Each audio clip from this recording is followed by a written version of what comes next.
Lawrence, ഒരു glass എടുക്ക. താനെന്താ വല്ലാതിരിക്കുന്നത്? എന്തു പറ്റി? ചാകര വന്നോ? കസ്റ്റംസുകാര് വല്ല കുഴപ്പമുണ്ടാക്കിയോ?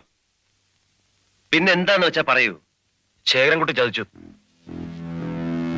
ശേഖരൻകുട്ടിയും ആ കിഴക്കൻ ക്രിസ്ത്യാനിയും ചേർന്ന് പങ്കുവച്ചോടം തുടങ്ങി. തനിക്കും തുടങ്ങിയോ ആ ചാണക്യന്റെ അസുഖം, പരദൂഷണം പറച്ചിൽ? ഞാൻ ആരോട് ആരെ പറ്റിയാ പറയുന്നത് എനിക്ക് നല്ലോണം അറിയാം. പരിപൂർണ ബോധ്യമില്ല, ഞാൻ ഒന്നും പറയില്ല. എവിടെ അവരുടെ സ്ഥലം? നമ്മുടെ പഴയ സ്ഥലം തന്നെ, റോക്ക്ഫോർട്ട് ഗാർഡൻസ്.